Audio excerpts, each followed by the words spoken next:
going to talk to you about wildlife photography in the digital age. And it is an exciting time to be a photographer.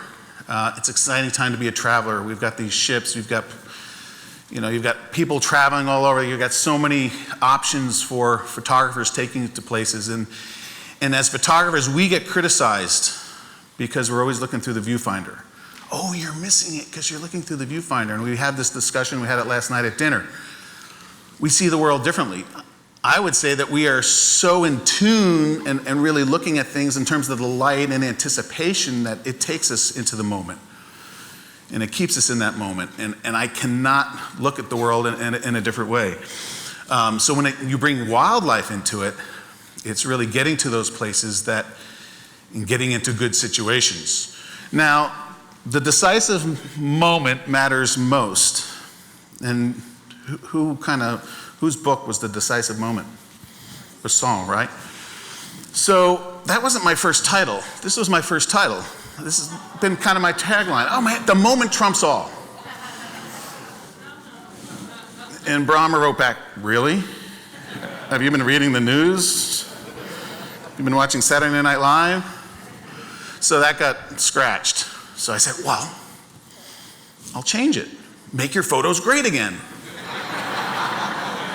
And he goes, you really have been on a ship don't you guys get internet? I mean, I can't stream on a ship, so that got out of there. So we did decide on the decisive moment matters most. Now, when you're out there, and this photo isn't fair because, I've been going back to these places for over 20 years, and you get a day like this in the Arctic, maybe not that often, where it's blue sky, reflection, and so you've got this polar bear out on the ice, and it's walking around, and it comes up to the edge of the ice. It does its push-up to see if it can jump, and then it walks across. And it kept doing that and doing that. So there is a moment there, though, isn't there? Even though it's not an action moment, there's a little ripple in the reflection like he's looking at himself. But then he did jump. So myself and 135 of my friends on the bow, we all got this shot. So it is the moment. And the moment, there's a moment to everything. And now in this Decisive Moment book, if you go back and look at it or research it online, the decisive moment wasn't Bresson's words. He borrowed that from this cardinal, this French cardinal. There's nothing in this world that does not have a decisive moment. And I think that's very true when you start thinking about it, even if the moment is nothing. So this is cardinal from the 17th century. So Bresson's, the way he said it in the beginning of his book is, to me, photography is the simultaneous recognition in a fraction of a second, and that's usually where they cut the quote. But then it goes on, of the significance of an event as well as precise organization of forms which give the event the proper expression, which has to do with composition, right? So the whole sentence, but it's not it's just a decisive moment. So I had to research that if I was going to use it. So there's the famous decisive moment photograph of the man taking the step or the leap. And then there's my decisive moment of the penguin flying. And I use this image because this is the image that I get criticized for Photoshop. You see, the digital world has done us a disservice in that what's believable anymore? What can we really do with our images? Can you add and subtract things? And I've chosen especially being associated with National Geographic, not to add and subtract things from pictures. You do what you could have done in the darkroom, but it turned out Ansel Adams actually added and subtracted things. So I have a few favorite quotes I just want to start out with, because this is really what it's about for me, is as image makers, that we're going out into the world, and this is why I love traveling with photographers and kids. We're kind of the same. You're looking for that next aha moment, and you're hoping to click the shutter for that. And I think you're going to find, and we talked about this last night at dinner too,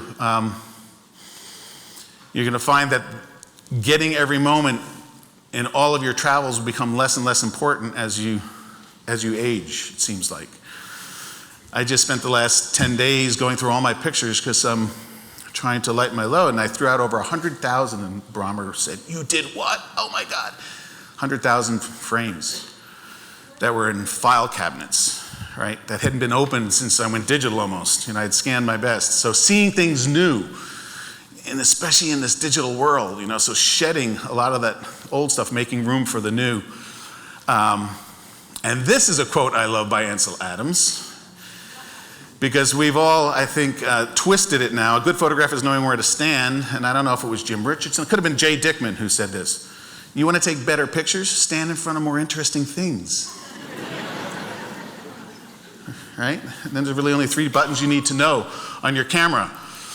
But this one I just found. I hadn't seen this one before. Do you think Ansel Adams would have loved digital? So I'm going to say Lightroom. In Lightroom, you can, let's see, take care of mistakes God made in establishing tonal relationships and color balance and start adding other things. I think he would love digital. So what you do with it as an artist, as a photographer, of course, if you're a photojournalist, you've got to be faithful, and I think in wildlife photography, the same thing. But if you're making your own prints, you can do what you want. So let me tell the story. So what I'm going to do here, talk about wildlife photography, I'm going to show 4 or 5 situations, because it's really about situations and recognizing a good opportunity. So we're on a trip, and there's this iceberg. And there's penguins, so we're in the south, Antarctica. And this iceberg, we were able to sit on shore and photograph these penguins jumping around this iceberg. And they were using it like a jungle gym. And so they would climb up to a point and then encourage each other to jump. And then if they didn't jump quickly, the other one would push the other one. So then finally, we were able to isolate. What I wanted to try to do is isolate the one penguin jumping. And I missed it the first couple of times, but luckily they're doing it over and over again. And that's really when you're successful in wildlife photography, is when you have it's not that one-off shot, and we do get those one-off shots. And there's not a lot of luck involved, really, in photography, if you think about it. You make your own luck by recognizing situations. And of course, 10 frames a second now, your chances improve. So for those of you who like the numbers, F8 and be there. F8, 1/2000th of a second at ISO 200. That tells you that I was back a couple generations of cameras, because I'm sure now I'd be up 320, 400, 640 ISO, because you can't tell the difference with these new cameras, and it's one of the biggest advantages now. And so this picture has been used a lot. Most recently on Newsweek.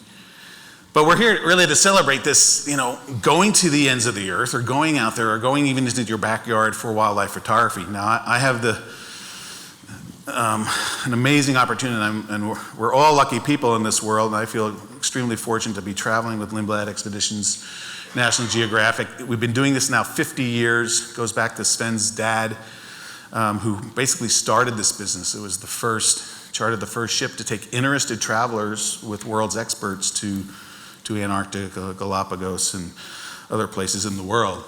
So in this digital age now, what has changed? Do you find yourself shooting in a different way? Can you remember buying film, calling up B&H and saying, I'm leaving on a trip tomorrow, I need bricks. Is that what we call them? Bricks of film. And we would splurge, and we might take 100 rolls with us, right? 36 shots a roll. And then we'd shoot up to frame 30, or to frame 32, and then we'd stop, because we didn't want to miss something when we were changing film. So the first thing is the freedom that we have now just to shoot to our heart's content, to our fingers bleed. So the beautiful thing about digital is you can shoot as much as you want, and you have all this control, because you can make it black and white. That's the nightmare of digital, is you can shoot as much as you want, you have all this control, and you can make it what you want. and then, we used to go to the bar at night, now you're downloading. And now at our age, we don't go for drinks, we go for ice cream. So what's the other advantage? Now, this ISO, the high ISO shooting. Let's see. I'm not maybe as old as a few in this room, but I shot 25 ASA Kodachrome, 50 Velvia. Oh my God, Provia, you could get 200 and then 400 ISO. That was a huge breakthrough. I mean, rarely am I down at 400 in wildlife shooting. So the noise factor's gone away in many of the cameras. I mean, that's why we buy the expensive cameras at B&H Photo, of course. I should do a calculation. If I invested with compounding all the money I spent at B&H, that'd be Warren Buffett. Back button, now this could have been in film, but I didn't discover it till digital, but disengaging in wildlife photography, disengaging your shutter finger from focusing. Now I know there's ways to lock focus and you hold your finger down, but I don't want it. I want to be able to focus and forget about it and then wait for the decisive moment. Pre-focus and let something jump through or fly through. So I switched it to back button focusing. And it takes a while. I don't recommend on the trip of a lifetime changing your focus button because you'll forget, start on your dog or a soccer game or something in your neighborhood and practice that. But this other thing, remember it was motor drive. We had that little attachment on the bottom that would hum, keep our hands warm on the bottom of the camera, and now we've got these burst modes. I mean, even the iPhone now is like 10 frames a second. I mean, how is that possible? So we're talking about the decisive moment, but really in wildlife photography, we should say the decisive moments, because I think there's a misconception that the professional just waits. Click. Got it. Got it. I don't know why you're all, because the way, birds fly, animals walk, having a series to choose from is really important in digital photography and wildlife photography. So let's go to South Georgia, and I'm not talking about, there is a North Carolina and a South Carolina, but there's not a North Georgia and South Georgia, but there's this island group in the polar waters to the south.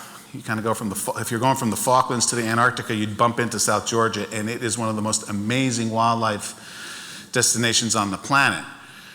Now, on our photo trips and on most of our trips now with Lindblad, we have a National Geographic photographer and photo instructors that we've trained, so there's people with you and you're on your vacation, and now we give you the option to get up at like 4:30 in the morning and go ashore at 5 on your vacation. See, you're not normal, you're ready to go, right?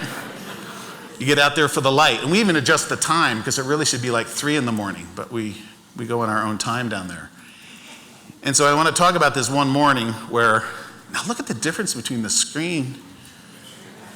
I wonder if they're punching things on this screen. Looks good though. Looks a little digital.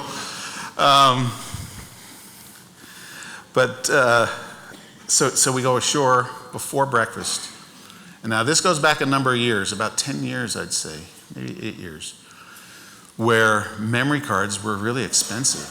Remember the IBM Microdrive, 1 gigabyte, $320? I bought a couple of those. Now what do we have, 128 gigabytes and getting bigger?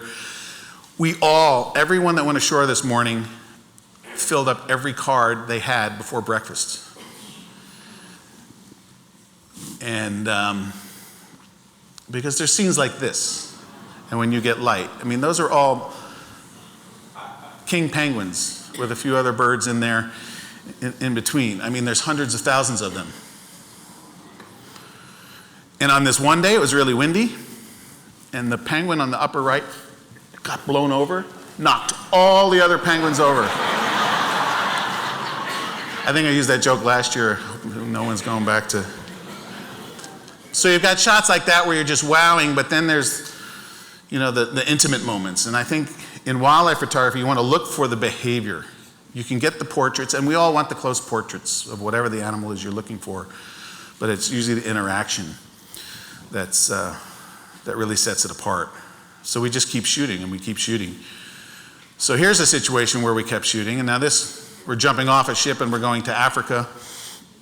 And we're in Botswana. And I don't know about you, I love cats.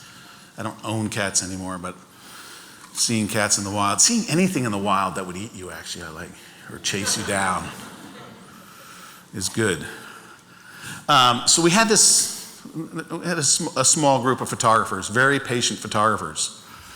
And it started at 7:05 in the morning because there was the guides knew that there's this young female leopard that hunts during the day because it was kicked out of its home early and orphaned and didn't quite get taught the right way, but was great for photography because she put on a show. We actually ended up calling her Cindy Crawford because she did everything for us. In turn, she was a supermodel. So come look at me, okay. Now, so she's walking along and there's this puddle. It's like, is she gonna go by where the reflection is? And she went there and then she kind of even stopped for a second, snarled, and then kept walking. Did you get your picture? She went to sleep in a tree for about 2 hours. We sat there and waited. Because the guide said, if we just sit, she'll start again. And then she started climbing the termite mounds, posing. And so we started at 7 in the morning and now it's 11:23, 1,200 shots later. So that's 35 rolls. Remember those 100 rolls that we packed on our trip? We just used a third of our film budget. So you can feed your addiction. Now, I find deleting just as fast as almost clicking the shutter. It's not 10 frames a second, but when you've done it a while, I mean, you cut, especially if you shoot in sequences, you can pick the shots pretty quickly. And we still fill up hard drives, but you're really only still looking for that shot with the decisive moment. Now, which one was it? There were so many in that situation. So let's jump to a different part of the world. So this is something everyone can do. You can come down to Flip Nicklin's here. He lives in Maui, poor guy, part of the year. He's like the whales. He migrates from Maui to Alaska and back. And so he's been working with researchers for years. That's how he's gotten many of his best images, is he tells the story of the animal through, the information that the researchers are finding, and now is helping to fund, as a nonprofit, helping to fund research. So he said, you've got to come to Maui. So I went down there.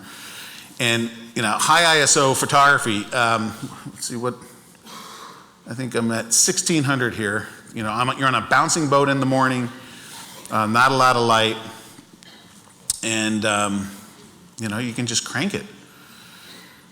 These crazy whales, they're down there courting. When they go to Alaska, they're feeding. When they're in Hawaii, they're courting and giving birth to their young and competitive pods, and you'll have to come to get the whole story. But so early on a morning where there's not light, I'm at 3200 ISO. So I've got a full frame sensor. I shoot Canon still. I still shoot SLRs, although I'm getting these Olympus and smaller cameras now that Jay keeps like, oh, look at this. It's like a 400 millimeter lens, I'm getting there. Could be a few years, but I got to get my hands on the 1DX2, though. I do have to try that out. So fast shutter speeds, high ISO to capture these moments.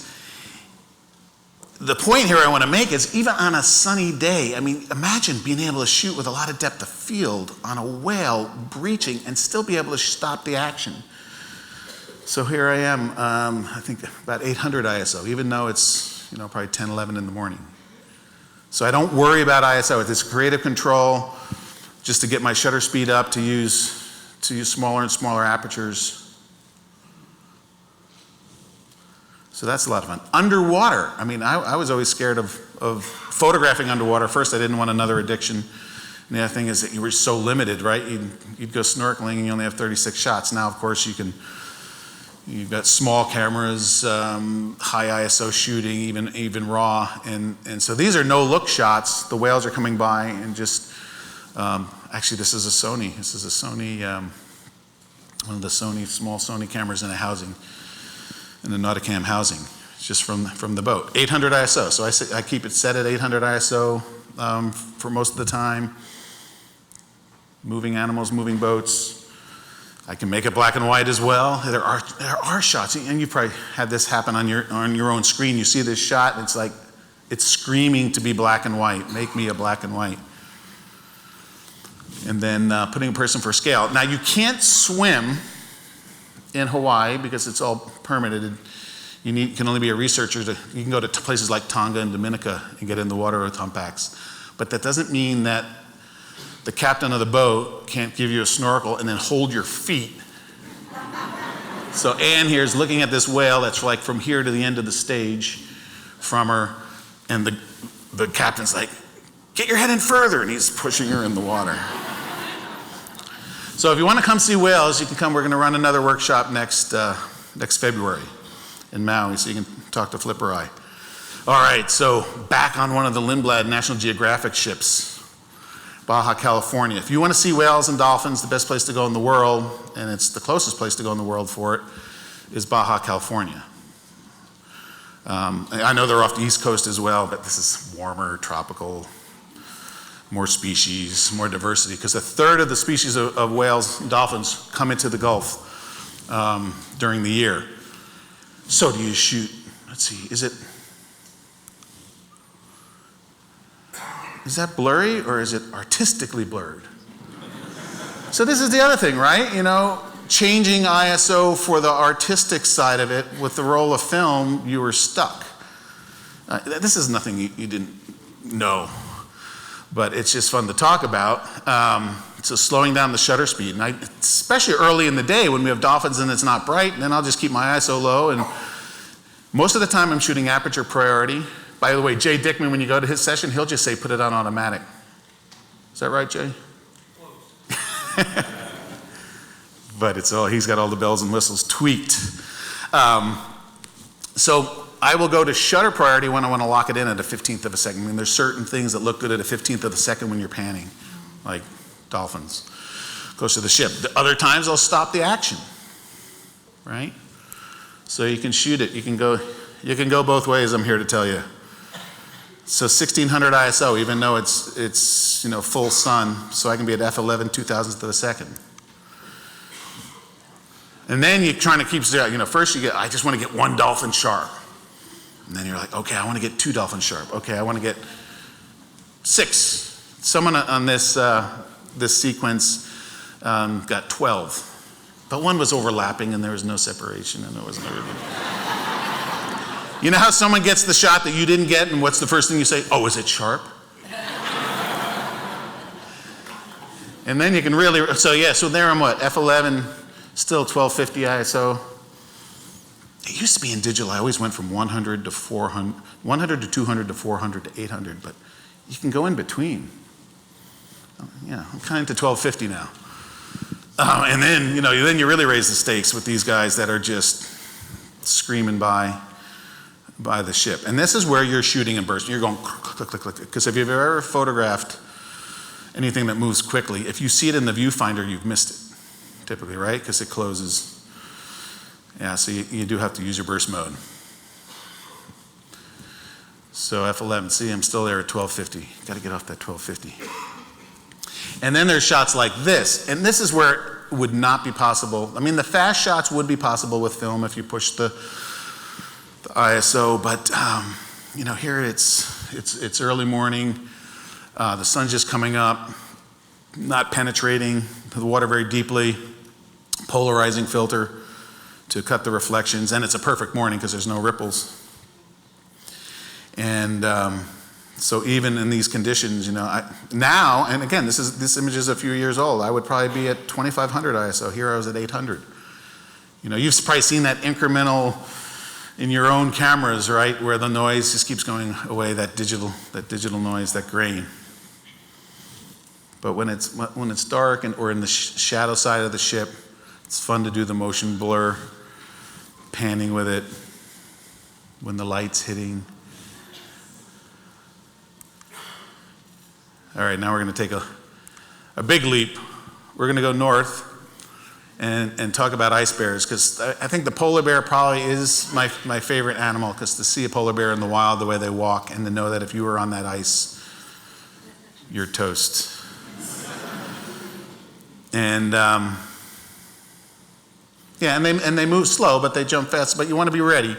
and having the 10 frames a second, and I don't shoot a lot of video because I don't want to edit video. And I make my, my job and my living is with stills. But why I did, so I pre-focus on this guy who's going to jump, and of course I'm always, so the fact that I'm back button focusing, because I'm always ready for action, my camera's always in servo focus, follow focus, it's always in burst mode. I can almost, like with the 1DX, you almost can't take a single shot. Because how many times, and I never have a lens cap on once I get to a place, because how many times have you gone, or you're not in servo focus? So it's always ready for action. If it's a scenic shot, you have time. When we cruise by the Statue of Liberty, we can say, okay, change your settings, but if the UFO's landing, man, you want to be ready. Because they're coming. So here's a burst mode shot. So I'm going to pre-focus about where he's going to jump, and then just let it rip when he goes. So what's the decisive moment? I thought it was one of those until he did this at the end. And you can hug a polar bear. Once, all right? I think I used that joke last year too. Don't go back and look at last year's film. All right. So now I'm going to end up with a couple of stories. This one will be quick because it's a sad one. Tears in the Arctic. We had this amazing trip called the Epic 80 last year, and we do it every year now in August. It's like a 3-week trip just up to the Canadian Arctic, starting in Greenland. And it's the first, so picture this. You've never seen a polar bear in the wild before. It's the first morning. The call comes from the expedition leader that there's a polar bear out in the ice. Be very quiet. The second call is, oh, it's got a cub. Come out on deck, be very quiet. Oh, there's a third bear. There's a male bear out there. It's the first trip, the first bear of the trip. We've been looking for days. So here's this male bear. And why she was walking away, everything was fine. She turned around and came towards the bear, and it's been documented many times that male bears will go off after the cubs. And she was down the one cub. Usually they have at least two. And they stay with the mother for a couple years. She tried to defend off. And so I'm there like, okay, we're all just now silent. And I'm there, I don't need to see this. Click, click, click, click, click, click. Oh, I have tears. I don't need to see this. Click, click, click, click, click, click, click. She tried to fend it off, but he ended up getting it and showing it off to her and to us. So that was the sad tears in the Arctic. And we've done research. We've made a little film about it. You can Google it. It's on the National Geographic site. Talked to Ian Sterling, the polar bear expert. And this is something that happens in nature. It's not that uncommon, but to witness it is very uncommon and very disturbing. So same trip. Toward the end of the trip, there's 3 bears out on the ice. We're all in dinner. The ship waits. And then after dinner, when it's time, we come out. And the 2 cubs are off to the side. So they wake up. That's an ivory gull, by the way, you birders.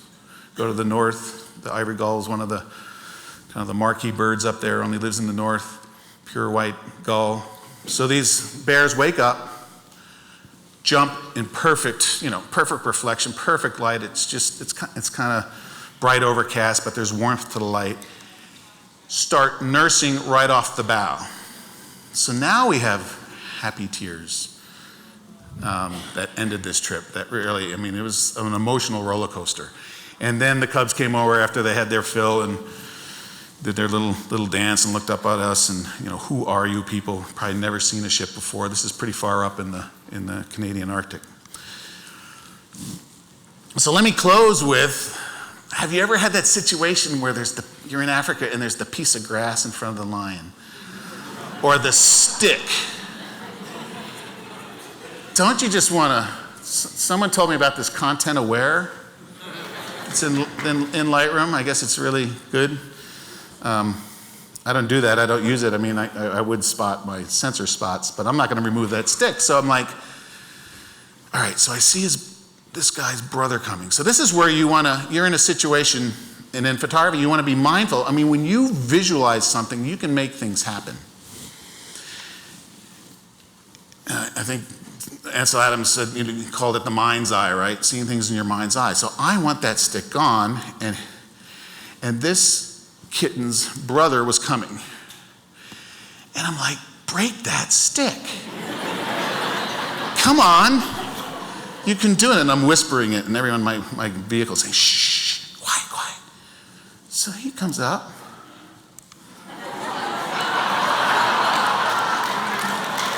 Now this is when I love it's like, what are you doing? And then we got the shot. So visualize what it is you want to happen. Well, thank you for your attention. Thank you for being here, and we'll see you during the days. Whether you're a hobbyist or a professional, B&H has the answers to your questions. Experience a world of technology at our New York City Superstore. Connect with us online or give us a call. Our staff of experts is happy to help.